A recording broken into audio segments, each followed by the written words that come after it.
My video I did about 4 days ago reviewing the Bob Dylan concert that I went to, that wasn't, let's say, the most positive review, has had lots of views and lots of comments, and so many comments that although I have read every single one, I've not been able to respond to by typing back a response because it would just take too long. So I thought I would do this video to try and not answer each one individually, but sort of some of the broad categories of comments that I've got and try and respond to them. Now, I haven't counted them or scientifically worked out which ones are positive, which ones are negative, but there's quite a lot of people that have had very similar experiences to me watching Bob Dylan, and there's other people who have said they really enjoyed the concerts that they've been to go and see Bob Dylan. And both those types of comments, some of them have been very complimentary and enjoyed my video.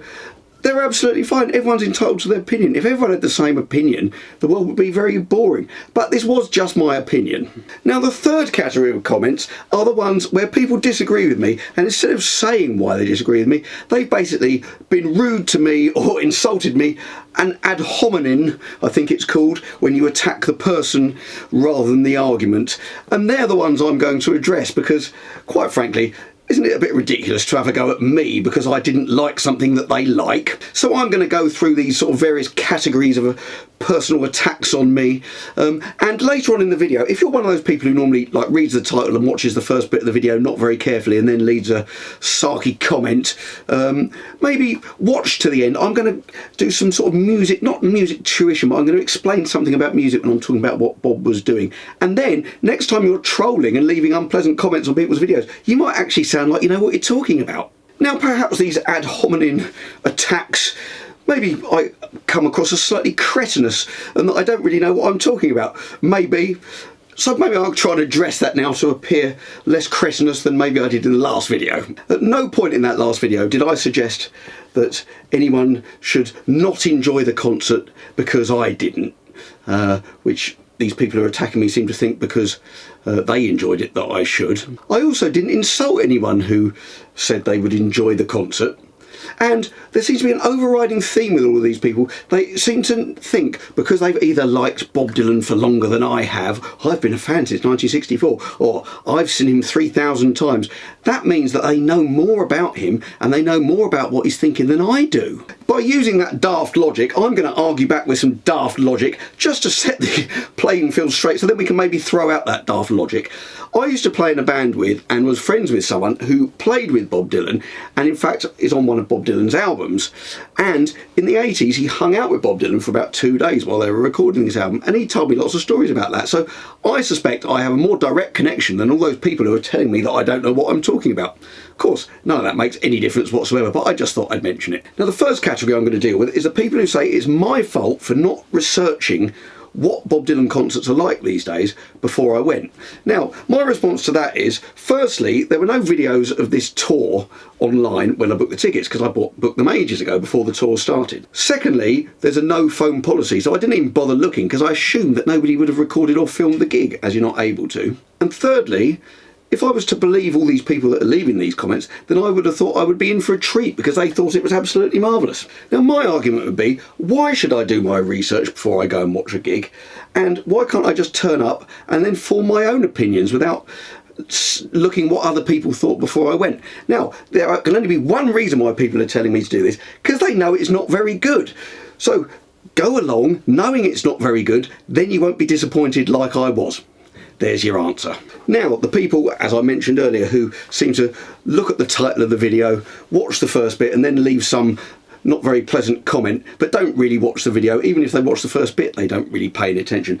And I mentioned about the phone policy at the beginning of my video, only to mention it, and I wasn't negative about it at all. In fact, I quite enjoyed not having my phone, not having the choice of having the phone, because I kind of feel compelled, especially if I'm going to do a YouTube review, to film a little bit, which I don't really want to do. I just want to enjoy it and sit there and listen to it in the moment. So I didn't have to do that. So anyone who told me I should have known about the phone policy beforehand and that was a disappointment to me, watch the video next time before you make a comment. Now, there's another big category saying that I'm somehow an inferior fan watching this because it was I shouldn't have done this, but I mentioned that this was a bucket list gig.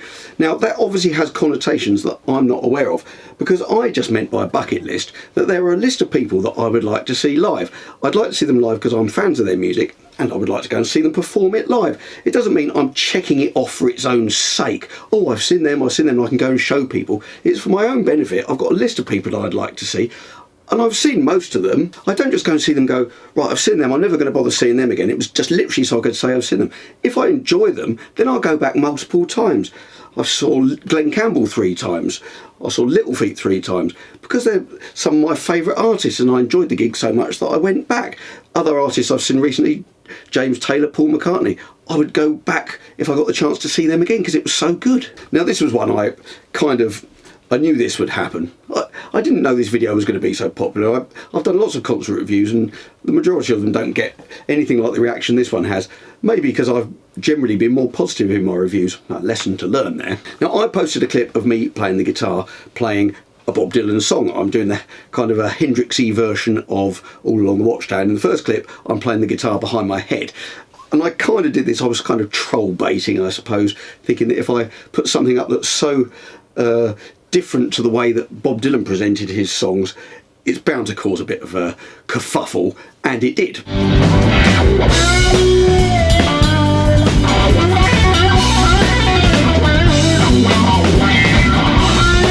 Now one of the comments I've got, I've written it down here, it says, fake dubbed All Along the Watchtower, his playing didn't sync with the sound.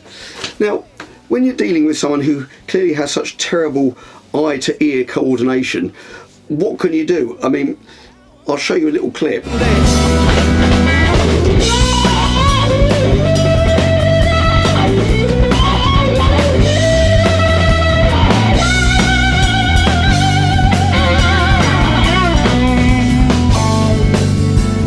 This is live audio. I mean, I take it as a compliment. He thought that I'd have to put the audio on afterwards because I couldn't do it live. But how could you possibly put the audio on that afterwards? I mean, you can see the drums as well. You can see that it's all completely live. But I think I've got the answer. I think he's so used to going to see Bob Dylan where he's either got his back turned to the audience or he's hidden behind the piano that you can't see him. He's out of practice at seeing whether somebody's actually playing and what you're hearing is the same thing because he hasn't seen it for years. And then another comment said, stick to playing the guitar behind your back.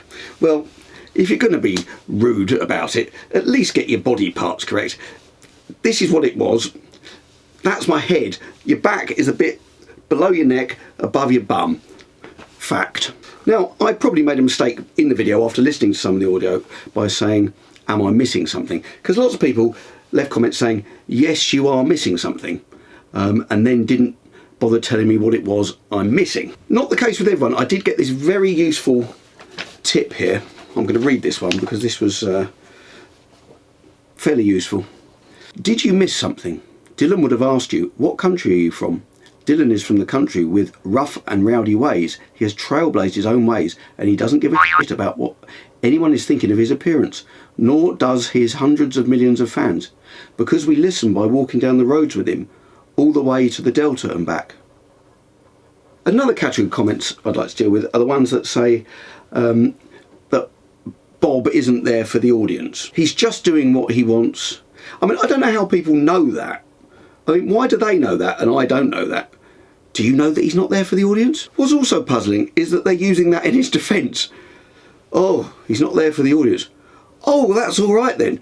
Oh, well, those slightly bad renditions of the songs off his last album, now I know he's not doing it for the audience. That makes them much better. They also say it's because he's an artist. Well, does by being an artist relieve you of the burden of being entertaining in any way? I mean, that means when I've been to see Paul McCartney, Stevie Wonder, Prince, who were all entertaining, does that mean they're not artists because they were trying to entertain their audience? Now, another one. People say that I'm in the fault for not being familiar with the songs. Now, I've been to see lots of gigs where I might only know a handful of the songs that the artist is playing because, you know, there's a handful of artists that I know their full body of work, but there's other artists who I like, so I go to see them. And many times I've heard a song being performed live for the first time, and that's why I've been introduced to the song because it's so good. I've gone, oh, what's that? And then I've gone back and looked up the recording. Now, the only reason I can see that people are using this as a kind of defence for Bob is that the prerequisite of knowing the songs is vital to go and see Bob because his renditions are so wrong or inaccurate or not really representing the song very well that you need to know them first to have any idea what's going on. Then there's a few comments about I mentioned the light show, or rather lack of light show. There were just a few lights on, static the whole time. People going, ooh, Bob didn't give you a light show. Like I'm some sort of idiot for thinking that he should have flashing lights and that would have made the gig all better for me. Well, let's be honest, if he'd have had some 3D holographic presentation behind him showing a journey into space or something going through the whole gig, the music still wouldn't have been any better. It would have been more endurable because I could have just watched the nice pictures, but it didn't, and it didn't make any difference. This was a review. I thought that by mentioning the light show and trying to paint a picture for people who weren't there, which is the point of the review, would be useful. Clearly not. I shouldn't have said that. Another one. Give him a break. He's 84. Well, if I was criticising him for not doing backflips or singing like a choir boy, then fair enough, but I'm not. I was just saying that maybe he could have, I could have seen him, he could have been facing the right direction, he could have spoken to the audience. Those are all things that an 84-year-old is perfectly capable of doing. I mean, in the last year I've seen, as I mentioned, Paul McCartney, I've seen Albert Lee. Paul McCartney played for 3 hours, played all his hits. It was fantastic, no expense spared, the most fantastic show. There was a light show, there was artificial snow came down up the ceiling. But that wasn't what, if that hadn't been there, it still would have been a great show, but that just made it an experience. Albert Lee, I've seen him twice in the last year. He can't play like he used to, but he still puts on a great show. He still sings really well. He still plays really well. He's not as fast as he was, but he's there, he looks like he's enjoying it. He's stood in the middle, in the centre, facing the audience, playing the guitar like everyone wants him to do. Albert Lee also told great stories about when he was in the Everly Brothers and stuff. It was a really enjoyable experience. And this is the other thing, people have been criticising me, saying, oh, if you want to go to a greatest hits gig, go to see Paul McCartney and the Eagles. Well, I've seen both of them in the last year, and they were great. And it's almost like, I'm an inferior music fan because I want to go and see somebody playing their songs that I like rather than experience this sort of arty thing that they think they're going to watch when they're watching Bob Dylan. So in general, my response to this is I'm a big Bob Dylan fan. I've read his autobiography. I got his book that was it last year, the one all about modern song. I think it's brilliant. He's so insightful on these things. I listened to the audiobook of him narrating it. I loved it. I think some of those songs he wrote there, it's genius. The lyrics, I don't know how could somebody come up with that. It's amazing. I really like his voice. I like some of the later albums as well. I was listening to Live from Budokan. I really enjoyed that as well. None of what I saw at this concert has spoilt any of that. I still enjoy all of that. And that last video was my opinion just on that gig. It's an opinion. Right, so let's try and find some common ground here. Let's go through some of the facts. I think we can all agree that he started the gig with his back to the audience. I think we can all agree then he's playing behind a piano, and from a lot of positions in the audience, you can't see him at that point. I think we can all agree that he didn't say anything to the audience. We could agree that he read all the words from a folder. We could agree there wasn't much of a light show. We could agree that maybe you couldn't really understand the lyrics very well, unless of course you'd learnt all the songs beforehand, which apparently I should have done. Now, I don't think any of those things I just said are controversial. They're kind of facts, aren't they? Now, if none of those things bother you about when you go to see a live gig, then great, you could enjoy the show. For me personally, you don't have to necessarily have all of those things, i.e. somebody facing you and you can see them because you've gone to watch them, and you can understand what they're singing because you really like their lyrics. If none of those things bother you, I would prefer all of those things to happen, or some of those things to happen. Even the lights, I couldn't have minded the static lights if I could see him or hear the words. But for me, that spoilt it. Some people, it didn't spoil it. So if you're happy to go and watch somebody with their back to you mumbling, then our opinion is going to differ. Right, so I am a musician. I make my living from people paying me to play or paying me to write music. Now, I'm not saying that makes my opinion any more valid than somebody who's not a musician. I'm just saying that is a fact. Now, what I possibly can do, as far as the musical element of this gig is concerned, I can maybe bring a more informed opinion. Say, for example, I'm not very well. I'm going to go to my doctor because he does doctoring all day and he knows more about healthcare and how to make people better than I do. If my car's broken, I take it to a mechanic. I respect that other people know more about other things than I do, but it seems funny, in music, everyone's an expert, and even if you're a musician, they don't say, oh, what do you know? They're still not interested, but I'm just saying this as a matter of fact. It's something I do day in, day out. I spent a lot of time doing it, so maybe there's certain elements I might be able to be a little bit more informed on than somebody who doesn't do it for a living. Now, I'm going to get out my guitar now and I'm going to demonstrate some of the things that Bob Dylan was doing on that bit of audio that I showed last time, so I can try and explain what's going on and why, when I say he's playing wrong notes, they are wrong notes. It's not being artistic. Watch this. I'm going to start by playing that bit of audio that I played you before. Now, this is from earlier this year in Brussels. Go and have a listen to the whole thing at the beginning. And I thought, I'm going to have a listen to the whole song because I need to work out what the chord sequence is, because they're following Bob and the bass is just not all changing at the same time. It's all very hesitant when they start. And I thought, I've listened to this loads of times and I thought, this is obviously some obscure song off this new album that I should have listened to. Anyway, it turns out it's not. It's one of his songs from 1967, I'll Be There Baby Tonight, which I know that song. And it wasn't until I looked at the set list and found out what it was. I then listened to it and I could hear, oh yes, it's the chord sequence. Where's the words? Oh yeah, and he's singing them. Have a listen to it. I didn't recognise the song. It might have been what they even opened with the night that I saw them. It probably was. It's the same set list. No, I didn't have a clue it was that song, and I know that song. So bang goes that theory about knowing stuff before you even get there.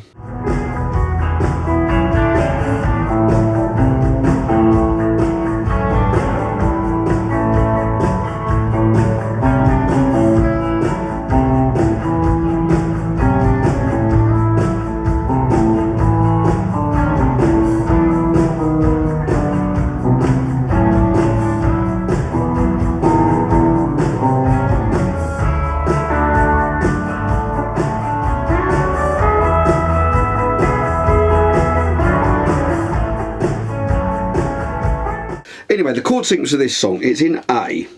So it starts off A major, does that for 4 bars, and then it goes to the B chord. Normally, the chord that's played off a B in A major is B minor. So these are the chords in an A major scale. We've got A major, B minor, C sharp minor, D major, E major, F sharp minor, then you've got a G sharp diminished, back to an A major. Now in this chord sequence, it's got the second chord is, instead of, and it's kind of, I think you call it a modal interchange or something like that. You're altering one of the notes in that chord to give it that sound. Now this is quite a common chord sequence in a lot of styles of music. 8 Days a Week by the Beatles. Ooh, I need your, I can't sing the tune because I'll get a copyright strike. Or Love Train, People of the World. And this is the same chord sequence that this song is using. If you're doing this and you're soloing over it, then you would tend to use the, depending on how you're thinking about it, but you could use the notes that are within the A major scale for most of it, apart from, of course, when you get to that second chord, which has an altered note in it, you would need to take that into account, which Bob isn't doing. So this is why I'm saying it's a wrong note, and I'm going to try and demonstrate to you now what I mean and why it's a wrong note rather than it's an intentional passing note. Different types of music has different languages, so with jazz you would have lots of passing notes and purposely discordant things. So I can't really play jazz, but for an example, show you some of these sort of chromatic things where you're playing lots of different notes in between that aren't necessarily in the scale, like a blues in A.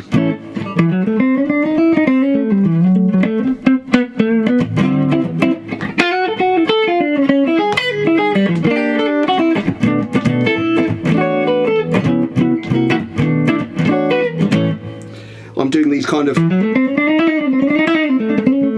they're all chromatic, and you can use those in country music. I'll demonstrate that in a minute, but if you were going to play simply the way Bob's doing it, you wouldn't play those discordant notes, and you certainly wouldn't hit them on the beat. So if you're playing, you could play a discordant note, you could go, if you do it the other way around and you go, it would sound weird. So it's where you place those discordant notes. So I've got a loop pedal here where I've played the chord sequence that this song is, that I turned out to be a song that I know, and I'm going to play you some simple ideas using just the notes from the scale, altering that note on the second chord, and this is the kind of simple idea that I would use. So here we go.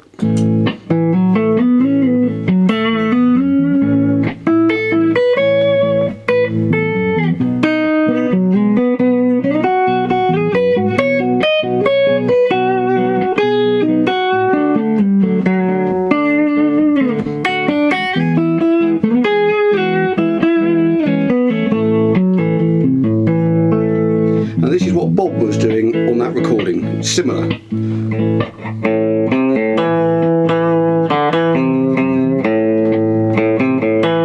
And he actually did this.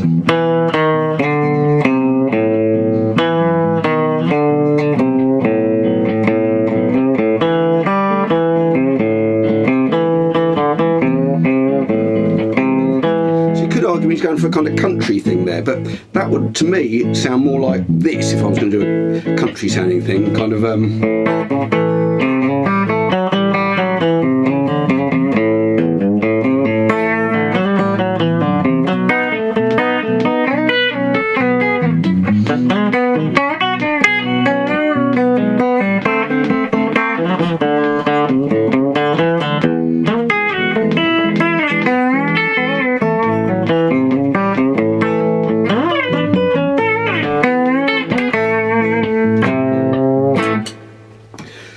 So when I'm saying he's playing wrong notes, I believe he's playing wrong notes. I don't think it's like he's hitting notes and then hearing that they're not the ones that fit in. It's like, I remember this when I started playing. I'd be trying to, when I used to play in my dad's band, they'd be playing trad jazz, which had these different chord sequences, and I'd try playing in that kind of scale way that I was doing earlier, and notes wouldn't fit, and I'd be going, oh. And it wasn't until I learned how to play over these sequences a bit better that I could understand where I was going wrong. And the thing is, you hear amazing artists and they have a little chink in their armour when it comes to certain instruments. They might write amazing songs and be amazing singers, but when it comes to certain instruments, I'm thinking of David Bowie playing the saxophone, for example, or I've heard Van Morrison playing the sax as well. You know, these are incredible artists who've written amazing songs, but then they try and play something on an instrument, like Bob on this electric guitar, and they can't necessarily do it as well as you might expect. So I hope I've managed to demonstrate why I think Bob Dylan is playing wrong notes, not just being jazzy, because he's not playing jazz, and playing jazz over music that isn't jazz just sounds like wrong notes, or just is wrong notes, really. Anyway, back to the studio. Oh no, I'm already in the studio. Back to the recording the other bit when I haven't got the guitar. So people will ask sometimes, does it spoil music when you know kind of how it works? Well, I don't know everything, but if I listen to certain types of music, I can work it out. I know what's going on. I know what the chord structure is. I know what the harmony is. I know what the melody is. Does it spoil it? Well, no, because when I'm listening to a piece of music, I'm not thinking, oh, that's that. I am doing that if I'm trying to work it out or I'm trying to learn it. But if I'm just listening to it, I listen to it on a emotional level. I'm not listening to it on a technical level. If then when I work it out, I discover that the person who's written it is using sort of clever devices, I appreciate it even more and I'll enjoy it more in that respect. But it doesn't affect the way I enjoy the music emotionally. So I maintain that this is an emperor's new clothes situation. People seem to set Bob up here on a pedestal because of this incredible back catalogue he has, which he doesn't play anymore. It's somehow they can make these incredible allowances for him. If anyone else was doing what he's doing, nobody would go and watch it. And these people seem to think that because I don't agree with them and I don't think that this is great what he's doing or some kind of art, that I'm somehow an inferior person and I don't understand what's going on and I really ought to work it out. Can they not accept that maybe they're the ones being duped by going to watch this? That there's other people that are watching them watching it thinking, haha, you're going to watch that. Do you not realise what he's doing? Now this is why I think people are wrong about Bob Dylan, and that's because he knows how this works. He knows how to write a great melody. He knows how to put a song across just with a guitar and a harmonica and a voice. He knows how to do it. He knows it intuitively. He's proved it many times over with his songs. Now, I don't know this, but nor does anybody else who's commenting. I can only guess at why he still goes out and plays. I'm guessing that he still enjoys going out and playing. He doesn't need the money. He doesn't need to do it. But I'm guessing he does enjoy doing it. But he probably wants to do it in a way that he enjoys it without any pressure. Now, if he were to do all of his back catalogue, he'd have to learn it all again. He'd have to learn all those millions of lyrics, which is going to be hard work. He probably doesn't want the stress of standing out the front of the acoustic guitar playing on his own. It's much nicer for him to sort of sit in with the band and jam with them, likes doing a little bit of electric guitar, likes playing on the piano. That's what he likes doing. By all accounts, he's quite shy, which is probably why he wants to do it that way. And he's got this amazing advantage that whatever he does, people are going to go and watch him do it. I mean, I'd love to be in that position. I could do whatever I want. I can do the bit that I really like about playing music for a living, and that's standing on stage and playing. The bits that aren't so enjoyable about being a musician is driving home at 3 o'clock in the morning, unloading your gear when you get home, lifting all your stuff in, all of those things. I play at weddings, you deal with the people, you've got to make sure that the wedding couple are happy, there's all those things. But he doesn't have to do any of that. People are going to come and see him, whatever he does, so he can go, I want to play those songs I wrote off the last album. I'm going to do a bit of guitar, I'm going to do a bit of piano. People are going to come and watch it, doesn't really matter. It's not going to be the greatest thing I've ever done, but I'm going to enjoy it. He doesn't have that pressure of trying to entertain people. I mean, I enjoy when I'm playing, trying to entertain people. I like seeing people being entertained and enjoying what I'm doing. Bob doesn't look like he's bothered about that, but it doesn't matter. He doesn't need to. People are going to come along anyway. All those people leaving comments, he knows you're all going to come, whatever he does. Bob is so insightful about music. That book, if you haven't read it, go and read his book, the Philosophy of Modern Song, I think it's called. It's brilliant. He goes through all these different genres of music and says why these songs are great. He knows what's great. I bet if he were to listen to recordings and had put in his own book a sort of summary of one of these live recordings, he'd probably go, well, it's probably not that good. I don't think that's what he's trying to do. I think he just likes playing. I also don't believe what he's doing now is art. I don't think he's cleverly reimagining anything or, you know, breaking boundaries or redefining genres or anything like that.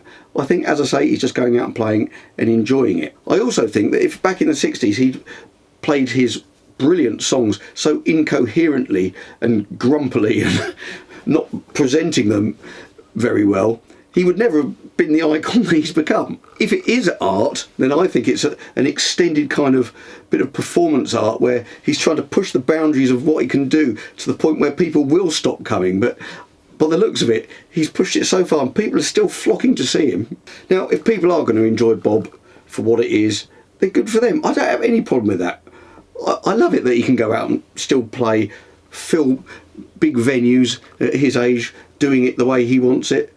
Great, who wouldn't want to do that? As a musician, I'm going to struggle to watch that because it musically was really unsatisfying, and that's not why I go to gigs necessarily. I like seeing someone playing an instrument well, but I also like someone just playing simply and doing a good song. I'm not that bothered about going to watch fast, flashy music. I like someone singing a good song really well. That's been my preference. Having not enjoyed that concert isn't going to change the way I feel about all those things I do like about Bob Dylan. It hasn't spoilt that for me. All I'm saying, my opinion of that last gig was, I didn't think it was very good. If people are going to go and watch Bob Dylan and enjoy it for what it is, then I'm absolutely fine with that. I'm not trying to change anyone's mind.